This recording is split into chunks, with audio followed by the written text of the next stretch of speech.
Buenas, bienvenidos a esta segunda edición de Diálogos COVID. Hoy contamos con un invitado muy especial que ya nos acompañó en la primera edición de estos Diálogos COVID y que fue un éxito total su charla, su diálogo con nosotros.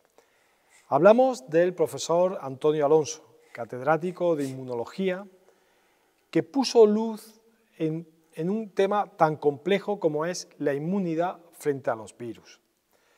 Desde el colegio le hemos pedido, por favor, que nos acompañara en esta segunda edición de Diálogos COVID, porque ya tenemos muchísima más experiencia con las diferentes vacunas que han llegado a nuestra sociedad y que están integrando la estrategia del Plan Nacional de Vacunación.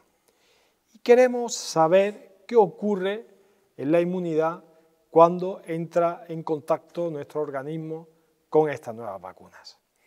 Por tanto, este diálogo esperemos que sea muy interesante porque va a arrojar mucha luz sobre algunos interrogantes que se han ido formulando a lo largo de estas semanas con la campaña de vacunación y las diferentes tipos de vacunas que se han incluido en esta campaña. Por tanto, bienvenido, profesor Alonso. Gracias. Encantado de estar aquí de nuevo. Estamos en una situación nueva. Al principio, en nuestro primer diálogo, se habían empezado a vacunar solo las personas sanitarias, todavía se había vacunado poco, solo se estaba utilizando alguna vacuna. Ahora ya la vacunación está siendo mucho más masiva, está llegando a más sectores de la población y se han introducido nuevas vacunas. Y por tanto la inmunidad es un tema interesantísimo de cómo reacciona nuestro organismo ante estas vacunas. Usted en su primera charla nos habló y nos explicó de una forma didáctica que le encantó a todos nuestros televidentes, cómo nuestro cuerpo reaccionaba inmunológicamente cuando tenía contacto con el virus. Y nos explicó tanto nuestra respuesta celular como la humoral, todo nuestro arsenal, el ejército que tenemos de inmunidad para enfrentarnos al virus. Pero ahora a nosotros nos ponen las vacunas y también nuestro sistema inmunitario se defiende de alguna forma. El sistema inmunitario distingue, diferencia cuando ha tenido contacto con el virus o ha tenido contacto con la vacuna para prevenirnos del virus.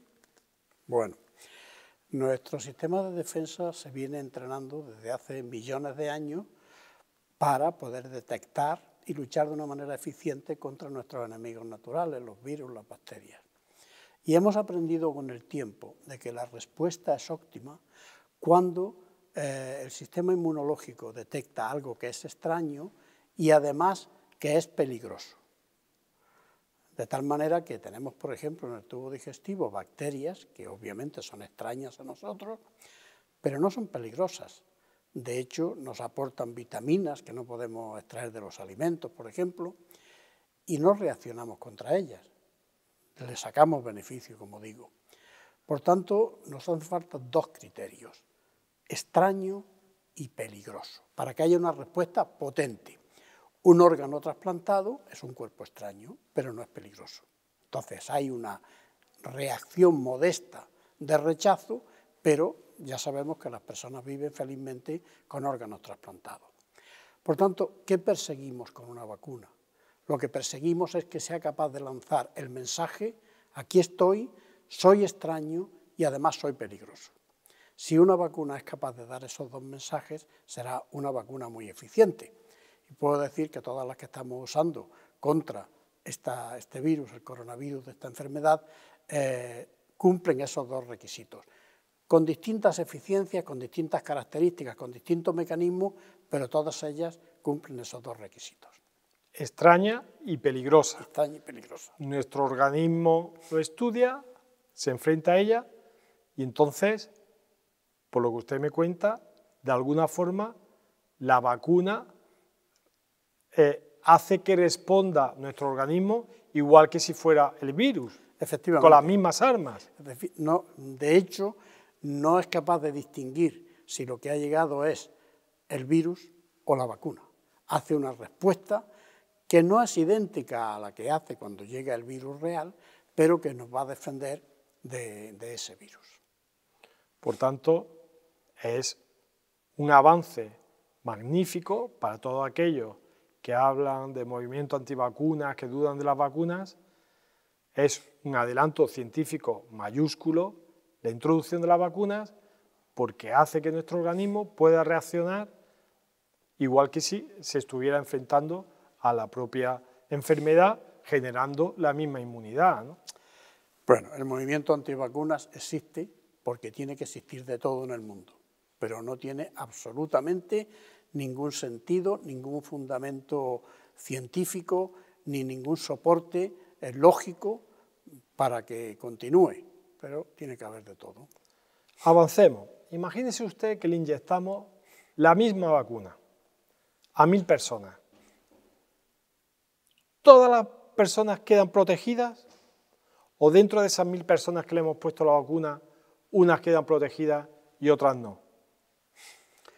Bueno, antes de entrar en esa respuesta, me va a permitir que ¿Sí? Muestre esta figura 1, en la que se ve cómo la infección normal, cuando llega el virus, penetra por la nariz, los ojos, la boca, y hace una reacción local de las mucosas. Lo primero que ataca son las mucosas. Y de ahí pasa a todo el organismo, donde hace una reacción ya general.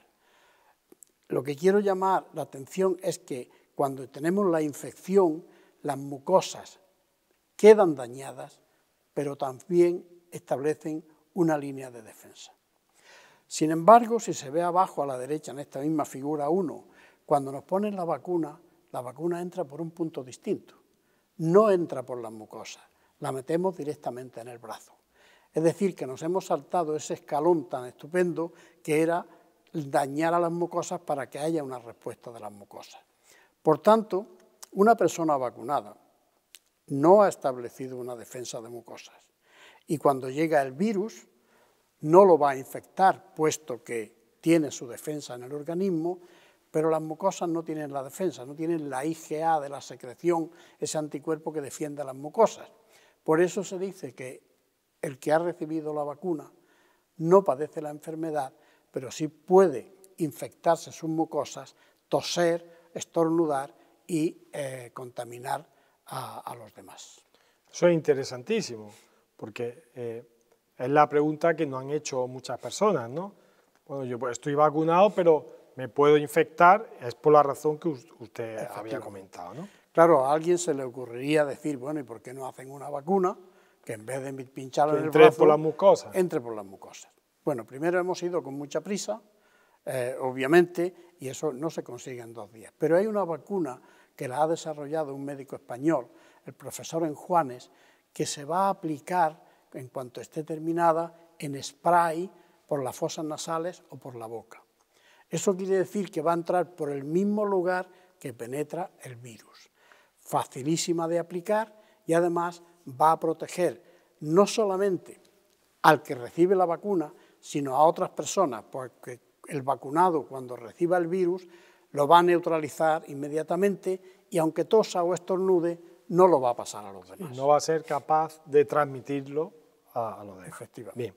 Le hacía antes una pregunta que me había adelantado de alguna forma y usted lo ha explicado muy bien, que llegamos a la situación actual que le ponemos la vacuna a 1000 personas, ¿vale? De esas 1000 personas, todas adquieren la misma inmunidad, unas más que otras, unas no adquieren ninguna inmunidad. Bueno, las vacunas están diseñadas de tal manera que ponen en marcha los mecanismos inmunológicos de una manera muy eficiente y todos o casi todos quedamos protegidos, pero el grado de protección es distinto. Eso viene con nuestros genes. Nuestros padres nos dan la posibilidad o la potencialidad para defendernos preferentemente contra unos gérmenes y quedar un poco más desprotegidos de otros. Esto parece un contrasentido, parece una mala jugarreta que nos hacen los padres, pero si a mí mis padres me han dado el beneficio de defenderme muy bien de la gripe, hay personas que dicen, yo nunca he padecido una gripe, no me tengo que vacunar, efectivamente, pero ese que se defiende también de la gripe, lo mismo está más expuesto al coronavirus. Y con otras personas ocurre lo mismo. ¿Y qué lógica tiene este sinsentido de que ya nazcamos con un defecto de no defendernos bien contra algunas infecciones? La lógica que hay detrás de eso es que a la naturaleza le importa la especie, no al individuo. Imagínense que fuéramos todos absolutamente iguales y llega un germen con el cual no nos podemos defender bien. La especie podría ser aniquilada. De esa manera, siendo unos más activos que otros para las distintas infecciones, por mala que sea una pandemia, siempre habrá un tanto por ciento de la población, aunque sea pequeña, que servirá para continuar la especie. Eso es una reflexión interesantísima, ¿no? Bueno, y que nos la ha ido contando también la ciencia, ¿no? Y la experiencia, ¿no? Desde el punto de vista de nuestro sistema de defensa, de nuestro sistema inmune, ahora hay en la actualidad un tema que se habla mucho. ¿Es bueno que uno tenga la primera dosis de una vacuna determinada y la segunda que sea de otra vacuna diferente, de otra familia diferente? ¿O es bueno siempre y es lo deseable que siempre sea la primera y la segunda dosis de la misma vacuna? Bueno, esto lo vamos a explicar con esta figura 3. Ahí pongo el ejemplo de un señor con un nombre muy genérico llamado Pepe, que le ponemos la vacuna de AstraZeneca. Y a ese mismo señor, cuando le corresponda, le vamos a poner otra vacuna, por ejemplo la de Pfizer. ¿Qué es lo que hace nuestro sistema inmunológico cuando recibe una vacuna? La corta en trocitos, y esos trocitos son los que los llevan unos autobuses que se llaman moléculas HLA para entregárselo al sistema inmune. Y esos autobuses tienen una afinidad determinada por los trocitos que produce esa vacuna de AstraZeneca. Y ahí se ve, en el cuadro en el círculo que hay a la derecha arriba, se ve que llegan mayoritariamente unos trocitos procedentes de la vacuna de AstraZeneca. ¿Qué ocurre cuando más tarde le ponen una vacuna de Pfizer, que tiene una composición distinta? El sistema inmunológico va a hacer lo mismo, corta los trocitos y los autobuses se encuentran que los trocitos no son los mismos. Algunos pueden coincidir, pero son distintos. Por tanto, ¿qué va a recibir el sistema inmune? Va a recibir un mensaje de que algo distinto ha llegado y rompemos de esta manera lo que se llama memoria inmunológica. La memoria inmunológica es tener una reacción y al poco tiempo que recibas otros chutes del mismo producto para establecer la memoria inmunológica. Tener el recuerdo. Lo que toda la vida se ha llamado recuerdo. De esta manera rompemos el recuerdo. Yo quiero de todas maneras dar una nota de tranquilidad, porque las vacunas que tenemos son tan eficientes que estoy seguro que un primer contacto con una vacuna de AstraZeneca, que obviamente va a inducir una respuesta, y otro segundo contacto con una vacuna, por ejemplo, de Pfizer, que obviamente va a inducir una respuesta parcialmente distinta a la anterior, entre las dos respuestas va a haber una protección. Yo tengo mi propia teoría de qué hay que hacer con esta situación de muchos enfermos que han recibido AstraZeneca y no han recibido la segunda dosis. Claro, porque es interesantísima y yo se la voy a pedir, porque estamos en la actualidad, el Ministerio de Sanidad, el Gobierno de España ha dicho que ha encargado un estudio al Instituto de Salud Carlos III para estudiar el hipotético caso de que las personas que le habían puesto de primera dosis AstraZeneca, que la segunda dosis no fuese AstraZeneca, sino fuera otra, por ejemplo Pfizer. Y que dependiendo del resultado de ese estudio, se va a tomar una determinación a nivel nacional. Quiero saber su opinión de qué sería lo sensato con la ciencia, el estado de la ciencia actual, ¿no? Sí, bueno, yo sé ya lo que va a decir ese estudio. Lo más probable es que diga que administrando primero AstraZeneca y después Pfizer vamos a tener una protección apropiada. Pero yo tengo mi postura. La quiero conocer, doctor Alonso. Mi teoría es, hay muchísimas personas que han recibido una dosis de AstraZeneca y están encantados con recibir una segunda dosis de AstraZeneca, porque la probabilidad de tener un problema con esa segunda dosis es mucho menor de que le caiga a uno un rayo, de meterse en el coche y tener un accidente mortal. Las probabilidades de un accidente grave con una segunda dosis de AstraZeneca son absolutamente remotas. Pero yo comprendo que haya personas que digan, bueno, sé que ha habido unos problemas con AstraZeneca, me han puesto la primera, he tenido la suerte de que no me ha pasado nada, yo no quiero exponerme y no quiero recibir una segunda de AstraZeneca. Ese tanto por ciento, lo lógico es ponerle 2 dosis de una vacuna, por ejemplo, como Pfizer. Olvidarse totalmente de la que recibió de AstraZeneca y ponerle una primera de Pfizer y cuando llegue su tiempo ponerle una segunda de Pfizer. Si es que no cuesta dinero, pero además que es lo lógico, porque le damos una dosis y al tiempo una de recuerdo que va a recordar, como dice la palabra, el primer contacto y va a hacer una respuesta tan eficiente como aquellos que se están vacunando solamente con Pfizer. Esa sería mi postura.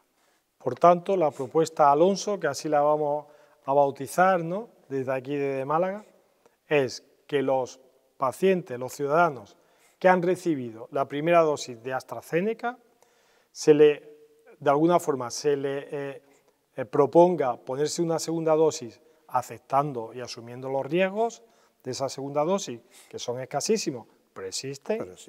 Y si la persona se negara por convencimiento a tomar la segunda, que se comenzara con otra vacuna, por ejemplo la de Pfizer, con las 2 tomas, no solo una. Claro está.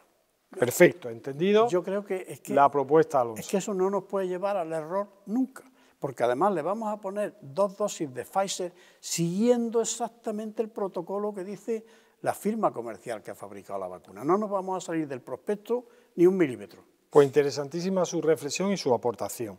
Sigamos adelante en este diálogo COVID. Conocemos cada vez más variantes, ¿no? El doctor Colmenero comentó la semana pasada que podía haber posibilidad de que unas fueran efectivamente una amenaza y otras no fueran tanta amenaza. ¿Pueden la variante del virus, alguna variante del virus, llegar a un momento determinado en la que eluda todo nuestro sistema de defensa? ¿Una variante del COVID-19? La verdad que yo estoy parapetado en mi conocimiento de la inmunología y es maravilloso. Yo voy a responder con una pregunta. ¿Conoce a alguien, a un enfermo que haya muerto sin tener fiebre, sin pasarlo fatal y que luego digan ha sido un virus? Pero si eso no ocurre nunca. El virus llega a nuestro cuerpo y pone una cantidad de alarmas inmediatamente en marcha. La fiebre, el cuerpo se te pone que dan ganas de darte una limosna. Vamos, de mal que se te pone el cuerpo. Eso no va a ocurrir nunca.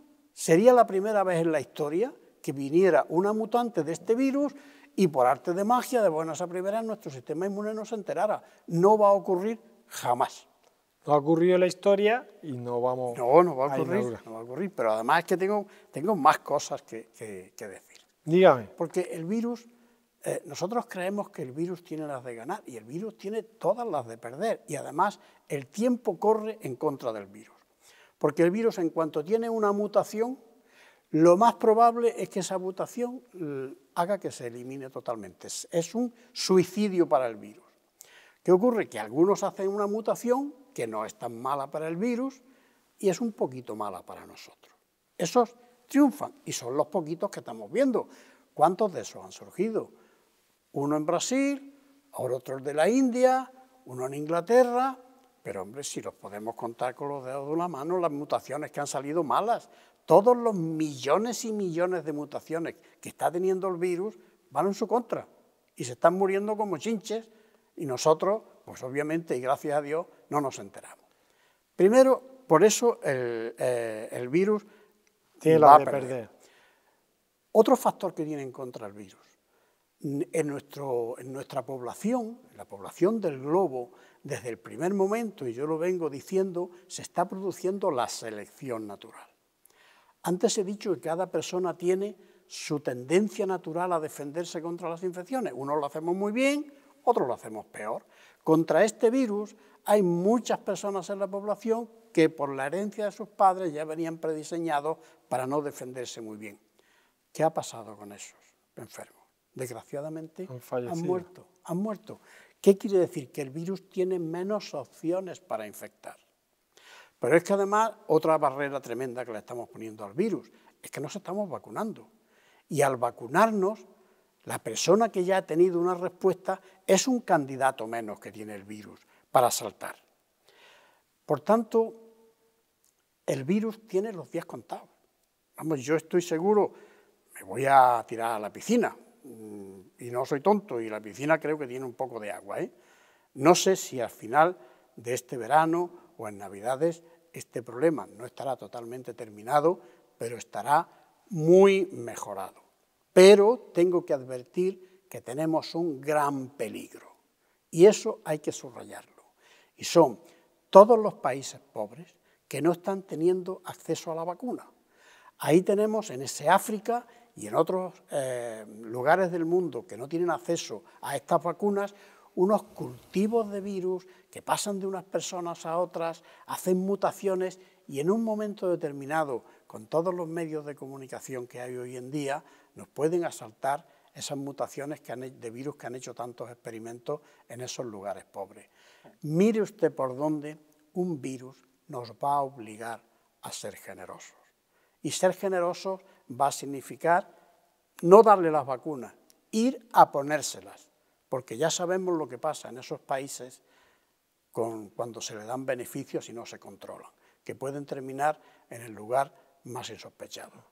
Utilizando la experiencia internacional de cooperación internacional en programas de vacunas que han sido muy efectivos en África y en países desfavorecidos, estamos seguros que ese debe ser el camino, una amenaza global. Quería yo hacer un comentario de la vacuna española, la que está desarrollando el profesor Enjuanes. Una vacuna muy fácil de aplicar. Un pequeño spray en la nariz y el enfermo queda vacunado. En el año 1803, Carlos IV encargó a su médico de cabecera, el profesor Balmis, una empresa que fue vacunar de la viruela a países pobres y barrieron con la operación Balmis, y aquellos sí que eran dificultades, porque la vacuna no podía viajar a temperatura ambiente. Y llevaban niños. Y llevaron 22 niños que le iban pasando la vacuna de un brazo a otro hasta que llegaron a su destino. Qué manera más bonita de conocer la historia para repetirla y volver a ser grandes otra vez. Sí, la expedición Balmis fue un ejemplo, ¿no?, de generosidad, de solidaridad y de visión, ¿no?, de futuro. Que podíamos repetir. Sin duda, y me parece magnífica la reflexión que ha hecho a propósito de que debemos no olvidar a nadie en esta lucha, ¿no? Muchos ciudadanos nos han preguntado de alguna forma, para que se lo traslademos, de cómo podemos nosotros mejorar, de qué forma podemos mejorar la eficiencia de la respuesta de nuestro organismo cuando nos vacunan. Si hay algo que podamos nosotros hacer para que una vez que nos vacunen, esa vacuna sea lo más efectiva posible. Bueno, nosotros como individuos de la sociedad no podemos hacer nada, pero las vacunas sí tienen que ser preparadas ya pensando en que sean capaces de dar los dos mensajes que hemos hablado antes, ser extrañas y ser peligrosas. Y algunas vacunas están tan purificadas que a simple vista se podría decir, están dando el mensaje de lo extraño, pero no el de peligro. Hay una cosa que se llaman adyuvantes, los adyuvantes de las vacunas, que se descubrieron de una forma muy curiosa. En un principio las vacunas se preparaban, pues ya se pueden imaginar, en laboratorios sucios, con pocos medios y tal, y las vacunas eran eficientísimas. Bueno, producían unas respuestas inmunológicas tremendas. A medida que aumentó la tecnología, claro, las vacunas fueron cada vez siendo más limpitas, ya venían muy bien preparadas, y se vio que la vacuna tenía menos eficiencia. ¿Qué estaba pasando? Que en esa preparación tosca en laboratorios sucios, la vacuna se iba contaminando con gérmenes y al final tenía el producto de la vacuna más muchos productos indeseables que eran otros gérmenes. Y esos gérmenes fueron los que estaban dando la señal de peligro. Algunas vacunas de las que nos están poniendo están preparadas con adenovirus. Por tanto, la señal de peligro ya la lleva el adenovirus.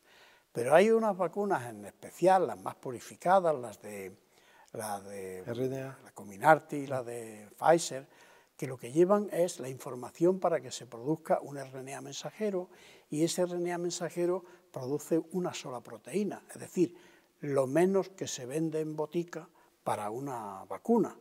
Obviamente esa proteína da la señal de extraño, que es una proteína de un virus, pero ¿y la señal de peligro? En ese sentido hemos tenido mucha suerte, porque hemos aprendido que las células lo que interpretan como más peligroso es que le metamos material genético dentro. Obviamente llegar allí con DNA o con RNA es como robarle todas las claves secretas que tiene la célula. Entonces, el hecho de meterle RNA mensajero es interpretado como una señal de peligro maravillosa, con lo cual tenemos la proteína que va a codificar ese RNA mensajero y el propio RNA mensajero dando la señal de peligro. Perfecto. También nos han trasladado una pregunta que yo quiero hacerle llegar. ¿Cómo quedan finalmente nuestras defensas si hemos pasado el virus? ¿Y cómo quedan nuestras defensas después de habernos vacunado? Si se quedan más o menos igual, si se quedan igual de activos, si se quedan con una memoria parecida, ¿son semejantes las situaciones con respecto a cómo se queda nuestro sistema inmunológico? Bueno, lógicamente, la única manera de que el sistema inmunológico produzca dos respuestas iguales es darle dos estímulos iguales. Es decir, si nosotros cogiéramos coronavirus vivo y se lo metiéramos a las personas, produciría una respuesta maravillosa, pero le estamos metiendo la enfermedad. Claro. Por tanto, esa opción, que es la maravillosa, no nos vale. ¿Qué se hace entonces?